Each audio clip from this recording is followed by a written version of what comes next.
जय हिंद दोस्तों, स्वागत है आप सभी का आपके अपने परिवार द लॉजिकल साइंस में। मैं हूं आलोक सिंह आतिश और आज के इस वीडियो सेशन में हम लोग बात करने वाले हैं youth biology chapter wise discussion में ट्रांसपोर्टेशन के पहले पार्ट की। जी हाँ दोस्तों, इससे पीछे के वीडियो सेशन में हम लोगों ने youth biology chapter wise discussion में रिस्पायरेशन को कंप्लीट करा था। दोस्तों आज के इस वीडियो सेशन से हम लोग परिवहन यानी कि ट्रांसपोर्टेशन सिस्टम की शुरुआत करेंगे। और हाँ, आपकी जानकारी के लिए बताना चाहूँगा कि आज के इस सेशन का जो भी क्वेश्चन है उसका PDF आपको कहाँ मिलेगा, ये हमारे टेलीग्राम ग्रुप से मिल जाएगा, जिसका लिंक मैंने नीचे डिस्क्रिप्शन में डाल दिया है, आप वहाँ से जा करके ले सकते हैं। बहरहाल आइए अपने सेशन की शुरुआत करते हैं और चलते हैं पहले क्वेश्चन की तरफ। आपका जो पहला क्वेश्चन है आज के इस सेशन का, क्वेश्चन नंबर 1 क्या पूछा जा रहा है आपसे पूछा जा रहा है कि वह विकल्प चुने जो संवहनी तंत्र के संदर्भ में सत्य नहीं है। आपका ऑप्शन दिया हुआ है लाल रक्त संवहनी संयोजी उत्तक है, दूसरा ऑप्शन है मानव आरबीसी का जीवन काल 115 से 120 दिन है, और तीसरा ऑप्शन है एक वयस्क व्यक्ति में लगभग 6.8 लीटर रक्त होता है, और आपका चौथा ऑप्शन है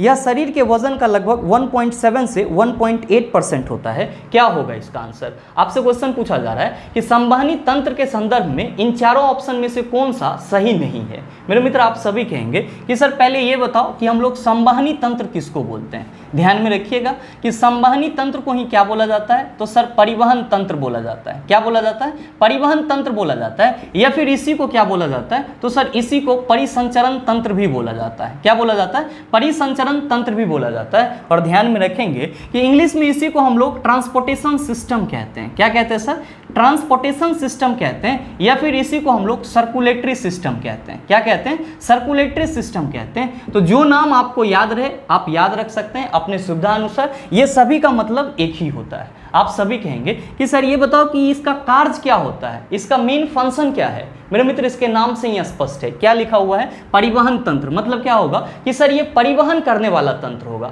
अच्छा, ये किसको परिवहन करेगा और कहाँ पे करेगा? तो आप सभी ने डाइजेशन और रिस्पायरेशन में क्या देखा था कि डाइजेशन में हमारे शरीर में भोजन पचता है, और आप रिस्पायरेशन के प्रोसेस के थ्रू उस पचे हुए भोजन से क्या करते हो? ऊर्जा का निष्कासन करते हो। तो जरा सा आप ये बताओ कि क्या आपके शरीर में ऊर्जा की जरूरत किसी एक अंग को होती है? आप कहेंगे बिल्कुल नहीं। इसका मतलब ये हुआ कि हमारे शरीर में ऊर्जा की जरूरत हर एक अंगों को होती है। तो आप ये बताइए कि ये ऊर्जा आपके हर एक अंग में कैसे जाएगा? आप सभी कहेंगे कि सर इसी परिवहन तंत्र के थ्रू जाएगा। तो आप सरल शब्दों में ये कह सकते हैं कि आपके शरीर में जो भी उपयोगी पदार्थ हैं जिसको अलग अलग अंगों तक पहुंचना है वो किसके सहारे पहुंचेगा? तो आप कहेंगे परिसंचरण तंत्र या फिर परिवहन तंत्र के सहारे पहुंचेगा। या फिर आप इसको और सरल रूप में कह सकते हैं कि परिवहन तंत्र एक ऐसा तंत्र है जो शरीर में उपयोगी पदार्थों को अलग अलग अंगों तक क्या करता है? पहुंचाने का काम करता है। आप सभी कहेंगे कि सर ये बताओ कि हमारे शरीर का कौन कौन सा पार्ट मिल करके परिवहन तंत्र का निर्माण करता है। ध्यान में रखिएगा कि आपके शरीर का 3 पार्ट मूल रूप से मिल करके क्या करता है? परिवहन तंत्र का निर्माण करता है। और ये 3 पार्ट कौन कौन से हैं? तो आप सभी ध्यान में रखना कि पहला भाग आपका रक्त होता है, दूसरा क्या होता है? तो सर आपका हृदय होता है, जिसको आप सभी इंग्लिश में क्या कहते हैं? हार्ट कहते हैं। और आपका तीसरा भाग क्या होता है? तो सर तीसरा भाग रक्त वाहिनी होता है। क्या होता है सर? रक्त वाहिनी होता है। ध्यान में रखेंगे रक्त वाहिनी को हम लोग इंग्लिश में क्या कहते हैं? तो सर इसी को हम लोग इंग्लिश में ब्लड वेसल्स कहते हैं। क्या कहते हैं? ब्लड वेसल्स कहते हैं। हृदय को हम लोग इंग्लिश में हार्ट कहते हैं, और साथ ही साथ रक्त को हम लोग ब्लड कहते हैं। ये चीज आप सभी जान रहे होंगे। ध्यान में रखेंगे कि रक्त जो है ये आपका क्या है? आप सभी कहेंगे कि सर ये एक संयोजी उत्तक है, यानी कि कनेक्टिव टिश्यू है। मेरे मित्र आप सबों को मालूम है कि आपके रक्त में क्या रहता है? आप कहते हैं सर आरबीसी रहता है, WBC रहता है, और साथ ही साथ क्या रहता है सर? प्लेटेलेट्स रहता है। क्या रहता है सर? प्लेटेलेट्स रहता है। आरबीसी के बारे में आप सभी क्या कहते हैं? आप सभी कहते हैं कि सर जब हम लोग रक्त को संयोजी उत्तक कह रहे हैं तो जाहिर सी बात है कि हमारा जो आरबीसी, WBC और प्लेटेलेट्स है ये भी क्या है? तो सर एक प्रकार का संयोजी उत्तक है। ध्यान में रखिएगा कि आरबीसी को हम लोग क्या कहते हैं? लाल रक्त कणिका कहते हैं। क्या कहते हैं सर हिंदी में? लाल रक्त कणिका कहते हैं। और नो डाउट आप सबों को मालूम होगा कि आरबीसी का जीवन काल कितना दिन का होता है? आरबीसी का जीवन काल कितना दिन का होता है? आप सभी कहते हैं सर 120 दिन का होता है। कितने दिन का होता है सर? 120 दिन का होता है। साथ ही साथ आप सभी ये ध्यान में रखना कि आपके बॉडी में जो रक्त होता है, आपके बॉडी में जो रक्त होता है वो आपके शरीर के भार का कितना % होता है? आप सभी याद रखेंगे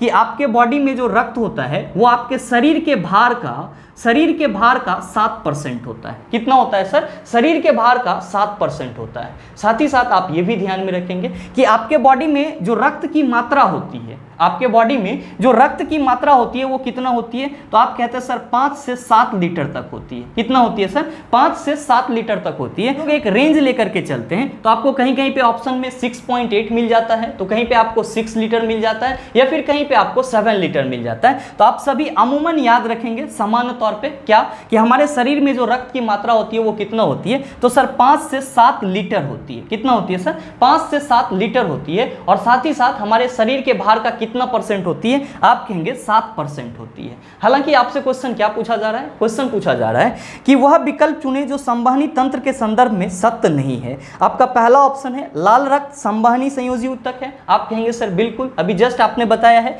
कि रक्त में क्या होता है सर, आरबीसी, डब्ल्यूबीसी और प्लेटलेट्स होता है। चूंकि रक्त को हम लोग संयोजी ऊतक कहते हैं तो जाहिर सी बात है कि ये सभी क्या है सर, संयोजी ऊतक हैं। तो पहला ऑप्शन तो आपका सही है। दूसरा ऑप्शन है सर कि मानव आरबीसी का जीवन काल 115 से 120 दिन है। आप कहेंगे सर ये ऑप्शन भी सही है, क्योंकि अभी जस्ट आपने बताया कि जीवन काल आरबीसी का कितना होता है, 120 दिन का होता है। साथ ही आपका जो तीसरा ऑप्शन है वह है कि एक वयस्क व्यक्ति में लगभग 6.8 लीटर रक्त होता है। आप कहेंगे सर ऑप्शन नंबर सी भी सही है। और जो आपका चौथा ऑप्शन है उसमें कहा जा रहा है कि यह शरीर के वजन का लगभग 1.7 से 1.8% होता है। आप कहेंगे सर ये बिल्कुल ही गलत है, इसीलिए कि हमारे शरीर में जो रक्त का परसेंटेज होता है वो हमारे शरीर के भार का 7% होता है। तो आप बताइए कि सही आंसर क्या हो जाएगा। आप सभी कहेंगे कि sir option number D is the right answer of this question. मेरे मित्र ध्यान में रखिएगा कि यहाँ पे जो आप हृदय की चर्चा कर रहे हैं तो आपके एग्जाम में कभी कभी ये क्वेश्चन पूछ लिया जाता है कि आपके शरीर में केंद्रीय पंप के नाम से कौन जाना जाता है। तो आप सभी याद रखना कि हृदय को क्या बोला जाता है सर, केंद्रीय पंप बोला जाता है। क्या बोला जाता है, केंद्रीय पंप बोला जाता है। और हृदय का मेन काम क्या होता है सर, हृदय का मेन काम होता है रक्त को पंप करना, ताकि आपके बॉडी के हर एक अंग में रक्त जो है वो आसानी से पहुंच पाए। आप सभी कहेंगे कि सर ये बताओ कि ये जो ब्लड वेसल्स है, रक्त वाहिनी है, तो हमारे शरीर में या हमारे परिसंचरण तंत्र में कितने प्रकार के रक्त वाहिनी होते हैं, ब्लड वेसल्स होते हैं। ध्यान में रखेंगे कि आपके बॉडी में 3 प्रकार के ब्लड वेसल्स होते हैं। कौन कौन सा, तो आप सभी कहेंगे कि सर पहला होता है धमनी। पहला कौन सा होता है, धमनी। और इसी को हम लोग इंग्लिश में क्या कहते हैं, तो सर इसी को हम लोग इंग्लिश में आर्टरीज कहते हैं। और दूसरा क्या होता है, तो सर दूसरा होता है आपका सिरा, जिसको आप इंग्लिश में क्या कहते हैं, तो वेन्स कहते हैं। और इसी को हम लोग नस भी कहते हैं। और साथ ही साथ ध्यान में रखेंगे कि आपका तीसरा क्या होता है, तो सर तीसरा होता है रक्त वाहिनिकाएं। तीसरा क्या होता है, रक्त वाहिनिकाएं, जिसको आप इंग्लिश में क्या कहते हैं, तो सर आप इसको इंग्लिश में ब्लड कैपिलरीज कहते हैं। क्या कहते हैं सर, ब्लड कैपिलरीज कहते हैं। तो जब भी आपसे कोई ये पूछे कि रक्त वाहिनी कितने प्रकार के होते हैं, आप कहेंगे 3 प्रकार के होते हैं। कौन कौन सा, तो पहला कहेंगे आर्टरी, जिसको हम लोग हिंदी में धमनी बोलते हैं। दूसरा क्या होता है वेन, जिसको हम लोग हिंदी में क्या कहते हैं, सिरा कहते हैं। और तीसरा क्या होता है, तो सर तीसरा होता है ब्लड कैपिलरीज, जिसको हम लोग हिंदी में क्या कहते हैं, रक्त वाहिनिकाएं कहते हैं। उम्मीद करते हैं आप समझ पाए होंगे। चलते हैं अगले क्वेश्चन की तरफ। आपका जो अगला क्वेश्चन है, क्वेश्चन नंबर 2, क्या पूछा जा रहा है आपसे, आपसे पूछा जा रहा है कि रक्त का कौन सा घटक भोजन, CO2 और नाइट्रोजन युक्त कचरे का परिवहन करता है। आपका ऑप्शन दिया हुआ है सफ़ेद रक्त कोशिकाएं, दूसरा ऑप्शन है रक्त प्लेटलेट्स, तीसरा ऑप्शन है लाल रक्त कोशिकाएं और चौथा ऑप्शन है प्लाज्मा। और आपसे क्वेश्चन पूछा जा रहा है कि इन चारों में से रक्त का ऐसा कौन सा कंपोनेंट है जो भोजन, CO2 और नाइट्रोजन युक्त कचरे का परिवहन करता है।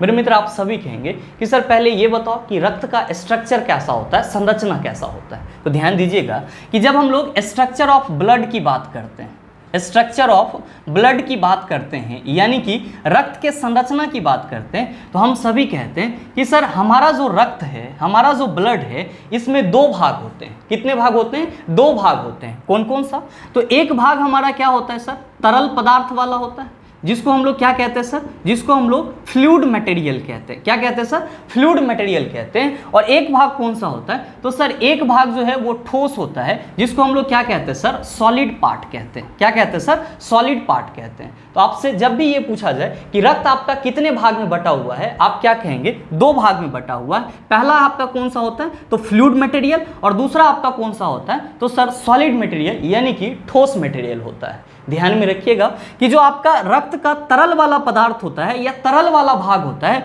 वो क्या कहलाता है, तो सर प्लाज्मा कहलाता है। क्या कहलाता है? प्लाज्मा कहलाता है। और जो आपका ठोस पार्ट होता है आपके ब्लड का वो क्या कहलाता है सर? तो रक्त कणिकाएं कहलाती है। क्या कहलाती है सर? रक्त कणिकाएं कहलाती है, जिसको हम लोग इंग्लिश में क्या कहते हैं? तो सर इसी को हम लोग इंग्लिश में ब्लड कर्पसेल्स कहते हैं। क्या कहते हैं सर? ब्लड कर्पसेल्स कहते हैं। और ध्यान में रखिएगा कि जो आपके पास रक्त कणिकाएं हैं वो कौन कौन सा है? तो जो आरबीसी है, या फिर जो आपका डब्ल्यूबीसी है, या फिर जो आपका प्लेटेलेट्स है, या फिर जो आपका प्लेटेलेट्स हैं, ये सभी के सभी क्या कहलाते हैं सर? रक्त कणिकाएं कहलाते हैं, यानी कि ब्लड कर्पसेल्स कहलाता है। और ये हमारे ब्लड का कौन सा भाग होता है? आप कहेंगे सर ये ठोस भाग होता है। मेरे मित्र ध्यान में रखेंगे कि आपके ब्लड में जो प्लाज्मा का परसेंटेज होता है आयतन के हिसाब से वो कितना होता है? आप सभी कहते हैं कि सर हमारे ब्लड में 55% प्लाज्मा होता है। कितना परसेंट प्लाज्मा होता है? 55% प्लाज्मा होता है। और साथ ही साथ जो ये सॉलिड पार्ट होता है जिसमें रक्त कणिकाएं होते हैं, ब्लड कर्पसेल्स होते हैं, ये कितना परसेंट होता है? आप सभी कहते हैं कि सर हमारे ब्लड में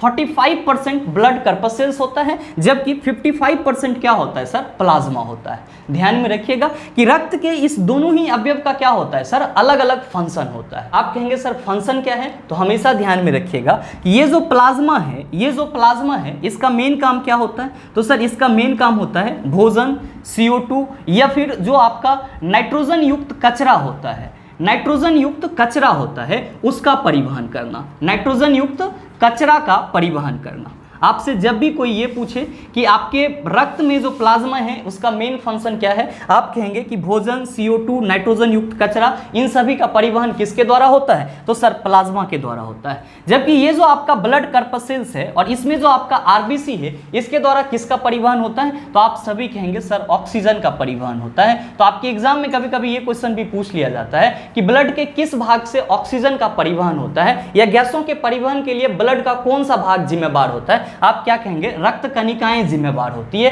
जबकि भोजन के परिवहन के लिए रक्त का कौन सा भाग जिम्मेदार होता है? आप कहेंगे सर प्लाज्मा जिम्मेदार होता है। बहरहाल आपसे क्वेश्चन क्या पूछा जा रहा है? आपसे क्वेश्चन पूछा जा रहा है कि रक्त का कौन सा घटक भोजन, CO2 और नाइट्रोजन युक्त कचरे का परिवहन करता है? आप सभी कहेंगे सर प्लाज्मा परिवहन करता है। और इसीलिए हमारे इस क्वेश्चन का सही आंसर क्या हो जाएगा? आप कहेंगे sir option number D is the right answer of this question. साथ ही साथ आप सभी ध्यान में रखना कि आपका जो प्लाज्मा है इसमें क्या होता है सर? तो सर इसमें प्रोटीन पाया जाता है। और प्लाज्मा के जो प्रोटीन होते हैं उसको क्या कहा जाता है? तो सर इसको प्लाज्मा प्रोटीन कहा जाता है। क्या कहा जाता है? प्लाज्मा प्रोटीन कहा जाता है। साथ ही साथ ध्यान में रखेंगे अगर आपसे कोई ये पूछ ले कि प्लाज्मा आपका अम्लीय होता है या फिर क्षारीय होता है, आप सभी क्या कहेंगे कि सर प्लाज्मा जो है ये क्षारीय प्रकृति का होता है। कैसा होता है सर? क्षारीय प्रकृति का होता है। और इसका कलर आपको कैसा मिलेगा? तो सर प्लाज्मा का कलर जो है वो पीला रंग का होता है। प्लाज्मा का कलर कैसा होता है? पीला रंग का होता है। या मेरे मित्र आप सभी प्लाज्मा को डिफाइन भी कर सकते हैं कि प्लाज्मा जो है वो क्या है? हल्का पीला रंग का चिपचिपा सा क्षारीय द्रव है।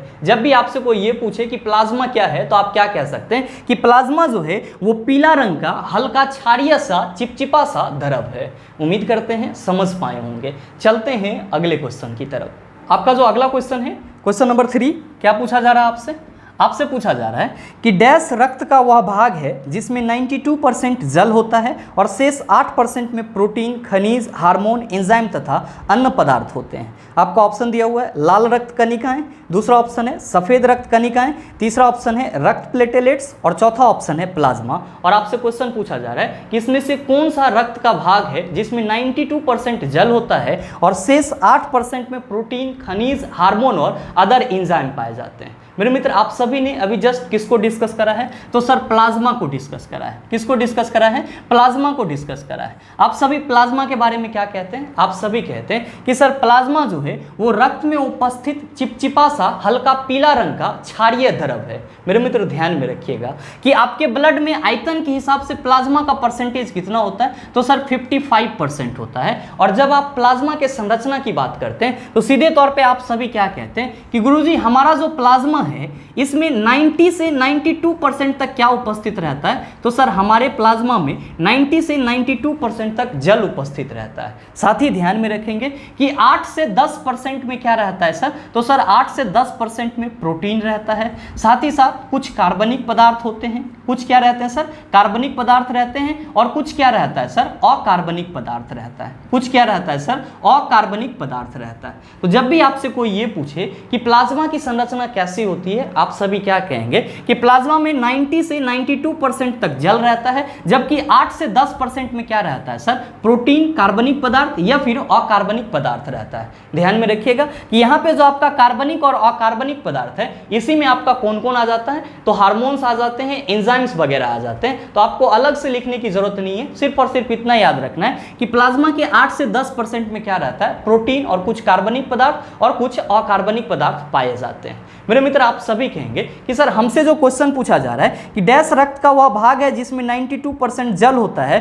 और शेष 8% में प्रोटीन, खनिज, हार्मोन, एंजाइम तथा अन्य पदार्थ होते हैं, तो हम तो अब सीधे कह सकते हैं कि प्लाज्मा वह भाग है। तो आप बताइए सही आंसर क्या होगा? आप कहेंगे कि sir option number D is the right answer of this question. मेरे मित्र ध्यान में रखिएगा कि आपके ऑप्शन में जो लाल रक्त कणिकाएं दिया हुआ है और जो सफेद रक्त कणिकाएं दिया हुआ है और जो रक्त प्लेटलेट्स दिया हुआ है, ये आपके रक्त का कौन सा भाग है? आप सभी कहेंगे कि सर ये हमारे रक्त का रक्त कणिका है। क्या है सर? रक्त कणिका है। और ध्यान में रखेंगे कि रक्त कणिकाएं जो हैं वो आपको किस भाग में मिलती है? तो आप कहते हैं सर ये ठोस भाग में मिलती है। किस भाग में मिलती है? ठोस भाग में। और आपके बॉडी में जो रक्त कणिकाएं होती है, यानी कि जो आरबीसी, डब्ल्यूबीसी और प्लेटलेट्स है, जो आपका आरबीसी, डब्ल्यूबीसी और प्लेटलेट्स है, इसका कितना परसेंटेज है? तो आप सभी ने अभी जस्ट देखा है कि सर ये हमारे ब्लड में आयतन के हिसाब से 45% उपस्थित होता है। मेरे मित्र ध्यान में रखिएगा कि आप सभी ने अभी जस्ट देखा है कि प्लाज्मा में क्या पाया जाता है? तो सर प्रोटीन पाया जाता है। और प्लाज्मा में पाए जाने वाले प्रोटीन को हम लोग क्या कहते हैं? तो सर इसको हम लोग प्लाज्मा प्रोटीन कहते हैं। तो आपके एग्जाम में कभी कभी ये क्वेश्चन पूछ लिया जाता है कि प्लाज्मा प्रोटीन कितने प्रकार के होते हैं? आप कहेंगे कि गुरुजी प्लाज्मा प्रोटीन 3 प्रकार के होते हैं। कौन कौन सा? तो पहला होता है आपका फाइब्रिनोजीन। पहला क्या होता है? तो पहला होता है सर फाइब्रिनोजीन। दूसरा आपका क्या होता है? तो सर दूसरा होता है प्रोथ्रोम्बिन। क्या होता है सर? प्रोथ्रोम्बिन। और तीसरा प्रोटीन कौन सा होता है? आप सभी कहेंगे कि सर तीसरा प्रोटीन होता है हिपेरिन। तो जब भी आपसे ये क्वेश्चन पूछा जाए कि प्लाज्मा प्रोटीन कौन कौन से होते हैं, तो आप कहेंगे फाइब्रिनोजीन, प्रोथ्रोम्बिन और हिपेरिन जो हैं ये क्या कहलाते हैं? प्लाज्मा प्रोटीन कहलाते हैं। साथ ही एक अहम बात ध्यान में रखिएगा कि जो आपका फाइब्रिनोजीन प्रोटीन है ये क्या होता है सर? तो रक्त के थक्का बनाने में सहायक होता है। तो आपसे अगर ये क्वेश्चन पूछा जाए कि रक्त को थक्का बनाने में निम्नलिखित में से कौन सा प्रोटीन सहायक है, आप क्या कहेंगे? फाइब्रिनोजीन प्रोटीन सहायक है। उम्मीद करते हैं समझ पाए होंगे। चलते हैं अगले क्वेश्चन की तरफ। आपका जो अगला क्वेश्चन है, क्वेश्चन नंबर 4, बड़ा ही आसान सा सवाल। क्या पूछा जा रहा है? आपसे पूछा जा रहा है कि रक्त में सफेद रक्त कण डैश। आपका ऑप्शन दिया हुआ है प्रोटीन, हीमोग्लोबिन ले जाते हैं। दूसरा ऑप्शन है पोषक तत्वों को ले जाते हैं। और तीसरा ऑप्शन है शरीर में संक्रमण से बचाते हैं। और चौथा ऑप्शन है खून जमने में मदद करते हैं। क्या होगा इसका आंसर? आपसे क्वेश्चन पूछा जा रहा है कि हमारे बॉडी में रक्त का जो सफेद रक्त कण होता है, हमारे बॉडी में रक्त का जो सफेद रक्त कण होता है, मेनली रूप से इसका काम क्या होता है? ध्यान में रखिएगा कि सफेद रक्त कण को हम लोग इंग्लिश में क्या कहते हैं? तो सर इसी को हम लोग इंग्लिश में व्हाइट ब्लड कर्पसेल्स कहते हैं। क्या कहते हैं सर? व्हाइट ब्लड कर्पसेल्स कहते हैं। या फिर इसी को शॉर्ट फॉर्म में हम लोग क्या कहते हैं? तो सर इसको शॉर्ट फॉर्म में हम लोग WBC कहते हैं। मेरे मित्र ध्यान में रखेंगे कि जो आपके रक्त में WBC होता है, इसका मेन काम क्या होता है? तो सर इसका मेन काम होता है रोगाणुओं से लड़ना। इसका मेन काम क्या होता है? रोगाणुओं से लड़ना। और इसीलिए WBC को क्या कहा जाता है? तो सैनिक बोला जाता है। किसका? तो सर आपके बॉडी का सैनिक किसको बोला जाता है? तो सर WBC को बोला जाता है। आप सबों को मालूम है कि सैनिक का काम क्या है? तो सर दुश्मनों से लड़ना होता है। तो आपके शरीर में जो भी शरीर को प्रभावित करने वाले कारक होते हैं या फिर रोगाणु होते हैं, उससे लड़ने का काम कौन करता है? तो सर WBC करता है। और इसीलिए WBC को क्या बोला जाता है? सोल्जर ऑफ द बॉडी बोला जाता है, यानी कि शरीर का सैनिक जिंक बोला जाता है। आपसे क्वेश्चन क्या पूछा जा रहा है? क्वेश्चन पूछा जा रहा है कि रक्त में सफेद रक्त कण डैश। आपका ऑप्शन है कि प्रोटीन हीमोग्लोबिन को ले जाते हैं। आप कहेंगे सर ये तो आरबीसी करता है, तो आपका पहला ऑप्शन तो गलत हो गया। पोषक तत्वों को ले जाते हैं, आप कहेंगे सर ये भी गलत है। तीसरा ऑप्शन है कि शरीर में संक्रमण से बचाते हैं। भाई मेरे आप सभी क्या कह रहे हो कि सर डब्ल्यूबीसी को सोल्जर ऑफ द बॉडी बोला जाता है, यानी कि ये रोगाणुओं से बचाता है, तो आप ये कह सकते हैं कि सर ये संक्रमण से भी बचाता है। तो सही आंसर क्या हो जाएगा? आप सभी कहेंगे sir option number C is the right answer of this question. मेरे मित्र ध्यान में रखिएगा कि जो आपका डब्ल्यूबीसी है इसमें न्यूक्लियस पाया जाता है। इसमें क्या होता है सर? न्यूक्लियस पाया जाता है। तो कभी कभी आपसे क्वेश्चन पूछ लिया जाता है कि निम्नलिखित में से किसमें न्यूक्लियस पाया जाता है? आप क्या कहेंगे? डब्ल्यूबीसी में न्यूक्लियस पाया जाता है, जबकि आरबीसी में न्यूक्लियस नहीं पाया जाता है। जबकि आरबीसी में न्यूक्लियस नहीं पाया जाता है। आप इस पॉइंट को ध्यान में रखेंगे। साथ ही साथ ध्यान में रखेंगे कि आपके रक्त में जो डब्ल्यूबीसी की संख्या होती है, आपके रक्त में जो डब्ल्यूबीसी की संख्या होती है वो क्या होती है सर? तो आरबीसी से कम होती है। आपके रक्त में जो डब्ल्यूबीसी की संख्या होती है वो क्या होती है सर? तो आरबीसी से कम होती है। आप कहेंगे सर तो डब्ल्यूबीसी की संख्या कितनी होती है हमारे शरीर में? तो हमेशा ध्यान में रखना है कि आपके बॉडी में डब्ल्यूबीसी की संख्या 5000 से लेकर के 9000 तक रहती है। कितना रहती है सर? 5000 से लेकर के 9000 तक रहती है। साथ ही साथ ध्यान में रखेंगे कि डब्ल्यूबीसी को क्या बोला जाता है? तो सर इसको सबसे बड़ी रक्त कणिका बोला जाता है। डब्ल्यूबीसी को क्या बोला जाता है? तो आप कहेंगे सर इसको सबसे बड़ी रक्त कणिका बोला जाता है। तो ये भी आपका एक क्वेश्चन है कि निम्नलिखित में से सबसे बड़ी रक्त कणिका किसको बोला जाता है? आप कहेंगे डब्ल्यूबीसी को बोला जाता है। शरीर का सैनिक किसको बोला जाता है? तो सर डब्ल्यूबीसी को बोला जाता है। किस रक्त कणिका में न्यूक्लियस पाया जाता है? तो सर डब्ल्यूबीसी में न्यूक्लियस पाया जाता है। मनुष्यों में डब्ल्यूबीसी की संख्या कितनी होती है? आप कहेंगे 5000 से लेकर के 9000 तक होती है। उम्मीद करते हैं समझ पाए होंगे। चलते हैं अगले क्वेश्चन की तरफ। आपका जो अगला क्वेश्चन है, क्वेश्चन नंबर 5, क्या पूछा जा रहा है आपसे? आपसे पूछा जा रहा है कि हीमोग्लोबिन में निम्नलिखित में से कौन सी धातु मौजूद होती है? आपका ऑप्शन दिया हुआ है निकेल, दूसरा ऑप्शन है लोहा, तीसरा ऑप्शन है कॉपर और चौथा ऑप्शन है जिंक। क्या होगा इसका आंसर? आपसे क्वेश्चन पूछा जा रहा है कि हीमोग्लोबिन में निम्नलिखित में से कौन सी धातु उपस्थित होती है? आप सभी कहेंगे कि सर पहले ये बताओ कि ये हीमोग्लोबिन कहाँ पे रहता है? ये हीमोग्लोबिन कहाँ पे रहता है? मेरे मित्र आप सभी क्या कहते हैं कि सर ये जो हीमोग्लोबिन है ये हमारे रक्त के आरबीसी में रहता है। कहाँ पे रहता है? तो सर रक्त के आरबीसी में रहता है। और आरबीसी को हम लोग फुल फॉर्म में क्या कहते हैं? तो सर इसी को हम लोग फुल फॉर्म में रेड ब्लड कर्पसेल्स कहते हैं। क्या कहते हैं सर? फुल फॉर्म में रेड ब्लड कर्पसेल्स कहते हैं, या हिंदी में इसी को हम लोग लाल रक्त कणिकाएं कहते हैं। क्या कहते हैं सर? लाल रक्त कणिकाएं कहते हैं। आपसे जब भी कोई ये पूछे कि हीमोग्लोबिन कहाँ पे रहता है, आप कहेंगे सर आरबीसी में रहता है। ध्यान में रखिएगा कि ये जो आपका हीमोग्लोबिन है ये भी सर दो चीज़ से मिलके बने होते हैं। कितनी चीज़ से मिलके बने होते हैं? दो चीज़ से मिलके बने होते हैं। कौन कौन सा चीज़? तो हमेशा ध्यान में रखना है कि हीमोग्लोबिन में क्या होता है? हीमोपिगमेंट होता है, जिसको हम लोग क्या कहते हैं? हीमोरंजक कहते हैं। क्या कहते हैं सर? हीमोरंजक कहते हैं। और दूसरा क्या होता है सर? तो सर दूसरा इसमें ग्लोबिन प्रोटीन रहता है। दूसरा क्या रहता है? ग्लोबिन प्रोटीन रहता है। तो जब भी आपसे कोई ये पूछे कि हीमोग्लोबिन क्या है, आप सभी क्या कहेंगे कि हीमोग्लोबिन जो है वो हीमोरंजक और ग्लोबिन प्रोटीन का मिश्रण है, या फिर आप कह सकते हैं कि हीमोग्लोबिन में हीमरंजक और ग्लोबिन प्रोटीन पाए जाते हैं। ध्यान में रखिएगा कि हीमोग्लोबिन में जो हीमरंजक होता है वो कितना परसेंट होता है? तो सर 4% होता है। जबकि ग्लोबिन प्रोटीन कितना परसेंट होता है? तो आप सभी कहेंगे कि सर ग्लोबिन प्रोटीन 96% होता है। ध्यान में रखिएगा कि आपका जो हीमरंजक है इसी में क्या पाया जाता है? तो सर हीमरंजक के केंद्र में, हीमरंजक यानी कि हीम पिगमेंट के केंद्र में क्या पाया जाता है? तो सर लोहा पाया जाता है। और लोहा के अंदर ऑक्सीजन को बांधने और मुक्त करने की क्या होती है? क्षमता होती है। और आप सभी जो कहते हैं कि हमारे शरीर का जो श्वसन पिगमेंट होता है, यानी कि जो रिस्पिरेटरी पिगमेंट है, वो क्या है? हीमोग्लोबिन। क्यों? क्योंकि जो ऑक्सीजन है वो किसके सहारे बंद करके आपके बॉडी में जाता है? हर एक अंग में। आप कहते हैं सर हीमोग्लोबिन के साथ बंद करके जाता है। किस रूप में? तो सर ऑक्सी हीमोग्लोबिन के रूप में। और इसीलिए आप सभी हीमोग्लोबिन को को क्या कहते हैं, श्वसन वर्णक भी कहते हैं या फिर रिस्पिरेटरी पिगमेंट भी कहते हैं। तो ध्यान में रखेंगे कि हीमोग्लोबिन का जो हीम रंजक है इसके केंद्र में क्या होता है सर, लोहा पाया जाता है। लोहा के अंदर क्या होती है, ऑक्सीजन को बांधने और मुक्त करने की क्षमता होती है। आपसे जो क्वेश्चन पूछा जा रहा है कि हीमोग्लोबिन में निम्नलिखित में से कौन सी धातु मौजूद होती है, अब आप सभी क्या कहेंगे, आप कहेंगे सर लोहा धातु मौजूद होती है। तो आप बताइए कि सही आंसर क्या होगा। आप सभी कहेंगे कि sir option number B is the right answer of this question. मेरे मित्र ध्यान में रखिएगा कि एक हीमोग्लोबिन जो है या हीमोग्लोबिन का एक अणु या हीमोग्लोबिन का एक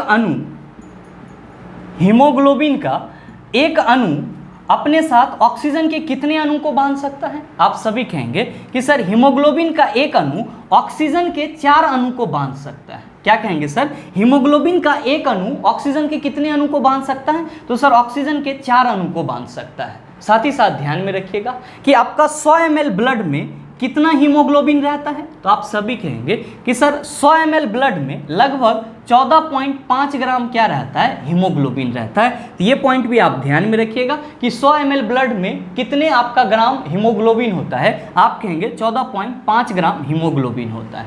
मेरे मित्र ध्यान में रखिएगा एक और खास बात कि आरबीसी यानी कि रेड ब्लड कर्पसेल्स को हम लोग और किस नाम से जानते हैं, तो सर इसी को हम लोग इरिथ्रोसाइट के नाम से भी जानते हैं। किस नाम से जानते हैं, इरिथ्रोसाइट के नाम से भी जानते हैं। तो ये भी आपके लिए इंपॉर्टेंट है, आप इसका भी ख्याल रखिएगा। उम्मीद करते हैं समझ पाए होंगे। चलते हैं अगले क्वेश्चन की तरफ। आपका जो अगला क्वेश्चन है, क्वेश्चन नंबर 6, बड़ा ही आसान सा सवाल आपसे पूछा जा रहा है कि समान स्वास्थ्य के लिए रक्त में पीएच की सीमा कितनी होना चाहिए। आपका ऑप्शन दिया हुआ है 6.35 से 6.45, दूसरा ऑप्शन है 5.35 से 5.45 और तीसरा ऑप्शन है 7.35 से 7.45 और चौथा ऑप्शन है 8.35 से 8.45। क्या होगा इसका आंसर। मेरे मित्र आप सभी कहेंगे कि सर हम लोगों ने कई बार याद करा है कि हमारे बॉडी में जो रक्त है इसका पीएच मान कितना होता है, तो सर इसका पीएच मान जो है वो 7.4 से लेकर के हम लोग कहाँ तक लेते हैं, तो सर 7.8 तक लेते हैं। लेकिन आपके क्वेश्चन में क्या दिया हुआ है सर, रेंज में दिया हुआ है। अगर आप अपने सारे ऑप्शन को देखेंगे तो आपका पहला ऑप्शन है 6.35 से 6.45। आप कहेंगे सर ये तो हो नहीं सकता है, क्यों, क्योंकि ये हो जाएगा अम्लीय वाला गुण, तो रक्त तो हमारा क्षारीय होता है, तो क्या होनी चाहिए सर इसका पीएच वैल्यू 7 से ज्यादा होना चाहिए। नेक्स्ट है आपका 5.35 से 5.45। आप कहेंगे सर ये भी नहीं होगा। और फिर नेक्स्ट है आपका 7.35 से 7.45। आप कहेंगे कि सर ये हो सकता है, लेकिन आपका जो चौथा ऑप्शन है उसमें दिया हुआ है 8.35 से 8.45। आप कहेंगे कि गुरुजी हमारा जो ऑप्शन नंबर सी है वो बिल्कुल ही सही है ऑप्शन के हिसाब से। क्यों, क्योंकि रक्त जो होता है वो क्षारीय होता है और जो कुछ भी आपका बेसिक नेचर वाला होगा उसका पीएच वैल्यू क्या होगा सर, तो सर 7 से ज्यादा होगा। क्योंकि आपके चौथे ऑप्शन में जो 8.35 से 8.45 तक दिया हुआ है ये आपका बहुत ज्यादा क्षारीय हो जाता है, जबकि आपका जो रक्त है वो क्या होता है सर, हल्का क्षारीय होता है। इसीलिए सही आंसर क्या होगा सर, ऑप्शन नंबर सी हो जाएगा। मेरे मित्र ध्यान में रखिएगा कि रक्त को हम लोग क्या कहते हैं, तो आप सभी कहते हैं कि सर रक्त जो है ये एक प्रकार का संयोजी उत्तक है। क्या है सर, संयोजी उत्तक है, कनेक्टिव टिश्यू है। अच्छा हम लोग रक्त को संयोजी उत्तक क्यों कहते हैं, तो आप सभी ध्यान में रखेंगे कि सर जब रक्त प्रवाहित होती है तो शरीर में उपस्थित सभी उत्तकों का क्या करती है, ये संयोजन करती है। यानी कि शरीर में जितने भी अंग होते हैं या फिर जितने भी उत्तक होते हैं उन सभी को छूते हुए गुजरता है, इसीलिए इसको क्या बोला जाता है, तो सर इसीलिए इसको संयोजी उत्तक बोला जाता है। या फिर इंग्लिश में क्या कहा जाता है, तो सर इसको कनेक्टिव टिश्यू कहा जाता है। क्या कहा जाता है सर, कनेक्टिव टिश्यू कहा जाता है। उम्मीद करते हैं समझ पाए होंगे। चलते हैं अगले क्वेश्चन की तरफ। आपका जो अगला क्वेश्चन है, क्वेश्चन नंबर 7, क्या पूछा जा रहा है आपसे, आपसे पूछा जा रहा है कि इनमें से कौन सा रक्त समूह यूनिवर्सल सार्वभौमिक दाता माना जाता है। आपको ऑप्शन दिया हुआ है ए बी, दूसरा ऑप्शन है ओ, तीसरा ऑप्शन है ए और चौथा ऑप्शन है बी। क्या होगा इसका आंसर। आपसे क्वेश्चन पूछा जा रहा है कि इन चारों में से कौन सा रक्त का समूह सार्वभौमिक दाता कहलाता है, या इसी को हम लोग इंग्लिश में क्या कहते हैं, तो सर इसी को हम लोग इंग्लिश में यूनिवर्सल डोनर कहते हैं। नो डाउट आप सबों को मालूम होगा कि यूनिवर्सल डोनर आपका कौन सा रक्त ग्रुप होता है। आप सभी कहते हैं सर ओ ग्रुप होता है। तो आप बताइए कि सही आंसर क्या होगा। आप सभी कहेंगे कि sir option number B is the right answer of this question. मेरे मित्र ध्यान में रखेंगे कि ये जो आपका रक्त समूह है, ये जो आपका रक्त समूह है, ब्लड ग्रुप है, इसकी खोज किसने करा था? तो आप सभी क्या कहेंगे? आप सभी कहेंगे कि सर रक्त समूह का खोज लैंड स्टीनर नामक वैज्ञानिक ने करा था। किसने करा था? लैंड स्टीनर नामक वैज्ञानिक ने करा था। और ध्यान में रखेंगे कि आपके पास टोटल रक्त समूह कितने हैं? आप सभी कहेंगे कि सर हमारे पास टोटल 4 प्रकार के रक्त समूह हैं। और ये रक्त समूह कौन कौन सा है? तो आप सभी कहेंगे कि सर पहला ग्रुप ए कहलाता है, दूसरा ग्रुप बी कहलाता है, और तीसरा ए बी ग्रुप कहलाता है, और चौथा क्या कहलाता है सर? ओ ग्रुप कहलाता है। यानी कि जब भी आपसे ये क्वेश्चन पूछा जाए कि रक्त समूह कितने प्रकार के होते हैं, आप कहेंगे 4 प्रकार के होते हैं। कौन कौन सा? तो ए बी और फिर ओ। ये क्या है सर? तो रक्त समूह है, ब्लड ग्रुप है। ध्यान में रखिएगा, आपसे क्वेश्चन पूछा गया कि सार्वभौमिक दाता यूनिवर्सल डोनर किसको बोला जाता है? तो आपने बोला सर ओ ग्रुप को बोला जाता है। अगर आपसे ये क्वेश्चन पूछा जाए कि सार्वभौमिक ग्राही किसको बोला जाता है या किस रक्त ग्रुप को बोला जाता है, आप सभी क्या कहेंगे कि सर ए बी ग्रुप को क्या बोला जाता है? ए बी ग्रुप को सार्वभौमिक ग्राही या फिर यूनिवर्सल रिसिपिएंट बोला जाता है।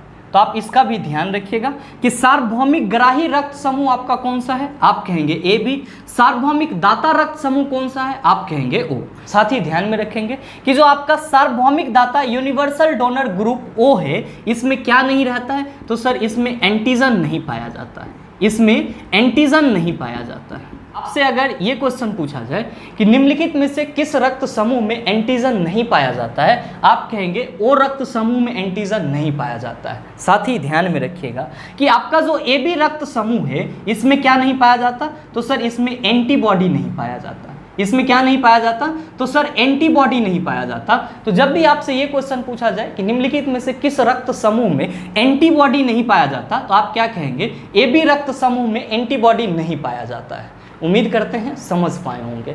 चलते हैं अगले क्वेश्चन की तरफ। आपका जो अगला क्वेश्चन है, क्वेश्चन नंबर 8, बड़ा ही आसान सा सवाल। ये भी क्या पूछा जा रहा है? आपसे पूछा जा रहा है कि निम्नलिखित में से कौन सा विकल्प लाल रुधिर कणिकाओं के बारे में सही नहीं है। आपका ऑप्शन दिया हुआ है कि कार्य ऑक्सीजन और कार्बन डाइऑक्साइड का परिवहन, दूसरा ऑप्शन है आकृति वृत्तीय और उभयावतल, और तीसरा ऑप्शन है लंबाई 5.7 माइक्रोमीटर, और आपका चौथा ऑप्शन है हीमोग्लोबिन मौजूद है। आपसे क्वेश्चन पूछा जा रहा है कि इन चारों में से कौन सा विकल्प जो है वो लाल रुधिर कणिकाओं के बारे में सही नहीं है। मेरे मित्र हमेशा ध्यान में रखेंगे कि आपका जो आरबीसी होता है, आपका जो आरबीसी होता है, और आरबीसी में जो हीमोग्लोबिन पाए जाते हैं, आरबीसी में जो हीमोग्लोबिन पाए जाते हैं, एक्चुअली आपके शरीर में जो ऑक्सीजन एक जगह से दूसरी जगह जाता है, वो इसी हीमोग्लोबिन के साथ मिल करके जाता है, जिसको आप क्या कहते हैं? ऑक्सी हीमोग्लोबिन कहते हैं। साथ ही साथ आपके बॉडी में अगर कार्बन डाइऑक्साइड है और वो कार्बन डाइऑक्साइड हीमोग्लोबिन के साथ मिल जाता है, तो उसको हम लोग क्या कहते हैं? कार्बोक्सी हीमोग्लोबिन कहते हैं। तो आप सीधे सीधे ये कह सकते हैं कि सर हमारा जो पहला ऑप्शन है उसमें जो दिया हुआ है कार्य के रूप में ऑक्सीजन और कार्बन डाइऑक्साइड का परिवहन, वो तो बिल्कुल ही सही है आरबीसी के बारे में। दूसरा चीज, आपका जो दूसरा ऑप्शन दिया हुआ है कि आरबीसी की जो आकृति होती है वो कैसी होती है, तो आपके ऑप्शन में दिया हुआ है कि वृत्तीय होती है, साथ ही साथ क्या होती है सर? उभया अवतल होती है, उभयावतल होती है। तो आप क्या कहेंगे कि सर ये चीज भी सही है, क्योंकि आरबीसी का जो शेप होता है वो क्या होता है सर? वृत्तीय होता है, और कैसा होता है? उभया अवतल होता है। कैसा होता है सर? उभया अवतल होता है। साथ ही साथ ध्यान में रखिएगा कि आपके जो आरबीसी की लंबाई होती है, लंबाई बोले तो यहाँ पे आप ये कह सकते हैं कि सर आरबीसी की जो डायमीटर होती है, आरबीसी की जो डायमीटर होती है वो कितना होती है? तो सर आरबीसी की डायमीटर 6 to 8 माइक्रोमीटर होती है। कितना होती है सर? 6 to 8 माइक्रोमीटर होती है। इससे जो क्वेश्चन पूछा जा रहा है कि निम्नलिखित में से कौन सा विकल्प लाल रुधिर कणिकाओं के बारे में सही नहीं है, आप कहेंगे सर पहला ऑप्शन तो सही है, क्योंकि कार्य तो इसका कार्बन डाइऑक्साइड और ऑक्सीजन का परिवहन करना ही है। साथ ही साथ जो हमारा दूसरा ऑप्शन है कि इसकी आकृति वृत्तीय और उभयावतल होती है, ये भी सही है। और जो हमारा तीसरा ऑप्शन है कि लंबाई 5.7 माइक्रोमीटर होती है, ये क्या है सर? गलत है। क्यों? क्योंकि आपने अभी जस्ट बताया है कि आरबीसी की जो डायमीटर होती है या फिर जो लंबाई हम लोग मापते हैं, तो वो क्या कहते हैं सर, इसकी लंबाई 6 to 8 माइक्रोमीटर होती है। यानी कि आपका जो ऑप्शन नंबर सी है वो क्या है सर, पूरी तरह से गलत है। जबकि आपका जो चौथा ऑप्शन है उसमें क्या लिखा हुआ है कि हीमोग्लोबिन मौजूद रहता है। आप कहेंगे बिल्कुल सर, आरबीसी में क्या रहता है, हीमोग्लोबिन रहता है। तो आप बताइए कि सही आंसर क्या होगा। आप सभी कहेंगे कि sir option number C is the right answer of this question. मेरे मित्र ध्यान में रखिएगा कि ये जो आपका क्वेश्चन है ये अपने आप में एक कंसेप्ट है। तो यहाँ से आपको 3-4 चीजों की जानकारी मिल जाती है। पहला चीज ये कि आपके आरबीसी में क्या रहता है, हीमोग्लोबिन रहता है, और ऑक्सीजन और कार्बन डाइऑक्साइड का परिवहन किसके द्वारा होता है, तो इसी हीमोग्लोबिन के द्वारा होता है। दूसरा जानकारी आपको क्या मिलती है कि आरबीसी का जो शेप होता है वो कैसा होता है, तो सर वृत्तीय होता है और साथ ही साथ उभयावतल होता है। और इसकी लंबाई हम लोग कितना लेते हैं, तो सर 6 to 8 माइक्रोमीटर लेते हैं। ये सारे पॉइंट आपके एग्जाम दृष्टिकोण से इंपॉर्टेंट है, तो आप इसको याद रखेंगे। उम्मीद करते हैं समझ पाए होंगे। चलते हैं अगले क्वेश्चन की तरफ। आपका जो अगला क्वेश्चन है, क्वेश्चन नंबर 9, क्या पूछा जा रहा है आपसे?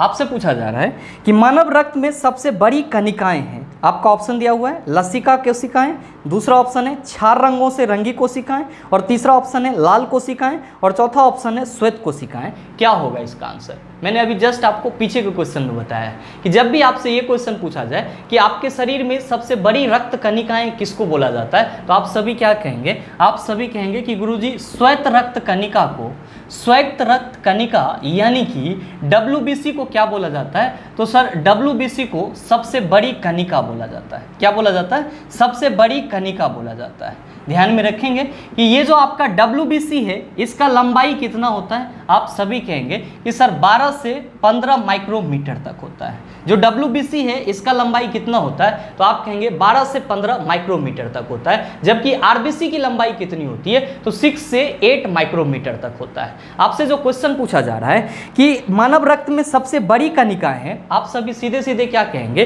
कि सर श्वेत कोशिकाएं आंसर हो जाएगा। इसीलिए हम लोग क्या कहेंगे, option number D is the right answer of this question. मेरे मित्र ध्यान में रखिएगा कि श्वेत रक्त कणिका WBC को और हम लोग किस नाम से जानते हैं, तो आप सभी ने अभी जस्ट देखा है कि सर इसी को हम लोग ल्यूकोसाइट के नाम से जानते हैं। साथ ही साथ इसको क्या बोला जाता है, तो हमारे शरीर का सैनिक बोला जाता है। क्यों? क्योंकि ये हम लोगों को क्या करता है सर, संक्रमण से बचाता है।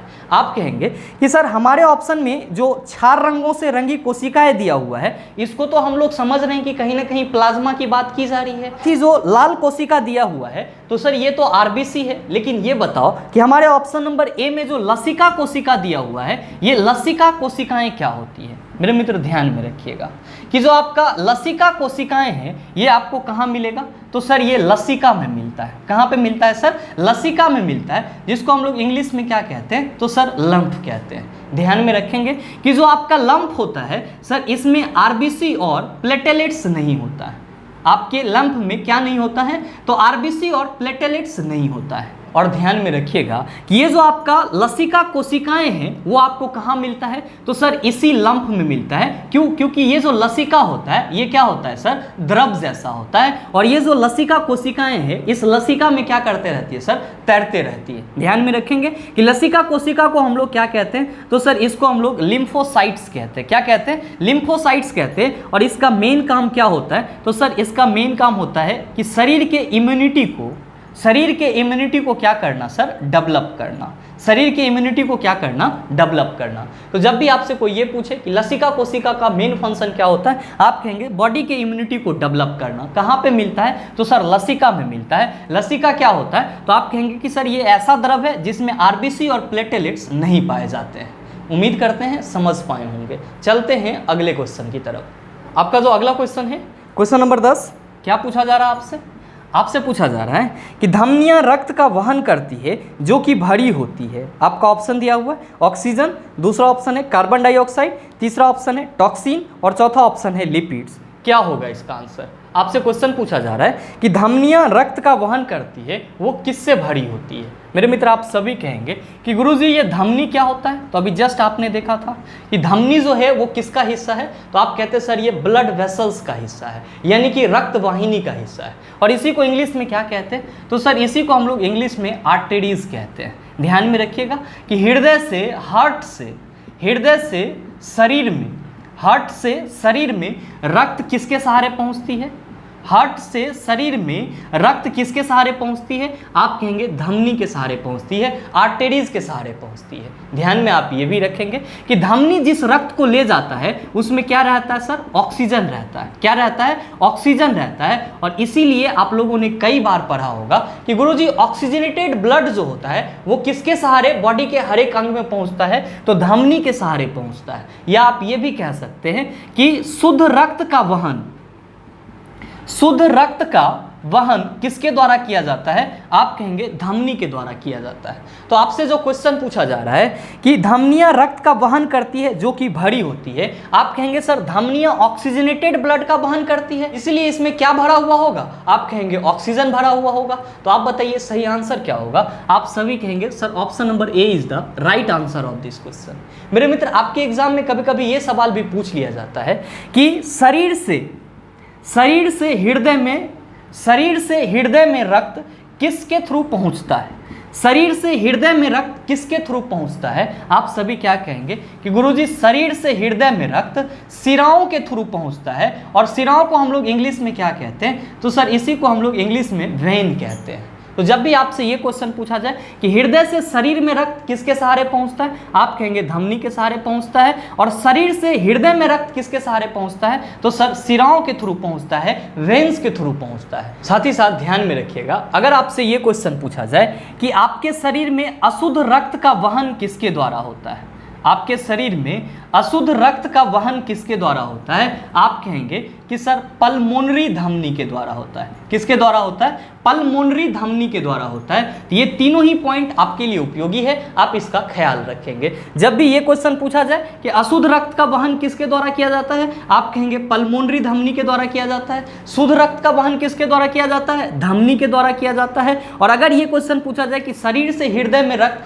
किसके सहारे पहुंचता है, आप कहेंगे सिराओं के थ्रू पहुंचता है, वेन्स के थ्रू पहुंचता है। मेरे मित्र, उम्मीद करते हैं यहाँ तक के जितने भी क्वेश्चन थे उसको आप आसानी से समझ पाए होंगे। अब इस टाइप का प्रश्न अगर आपको दोबारा दे दिया जाए तो मेरे ख्याल से आप उसका जवाब भी आसानी से दे सकते हैं। साथ ही उम्मीद ये भी करते हैं ये वीडियो आपको अच्छा लगा होगा। अगर आपको वीडियो अच्छा लगा तो वीडियो को लाइक कीजिएगा, ज़्यादा से ज़्यादा शेयर कीजिएगा। और हाँ, अगर आप चैनल पर नए हैं तो सब्सक्राइब करके बेल आइकन दबा लीजिएगा ताकि इस तरह के एग्जाम रिलेवेंट वीडियो का नोटिफिकेशन सबसे पहले आपके पास पहुँचे और आप उसको सबसे पहले देख पाओ। मिलते हैं फिर अगले सेशन में, तब तक के लिए best of luck. Thank you, have a nice day.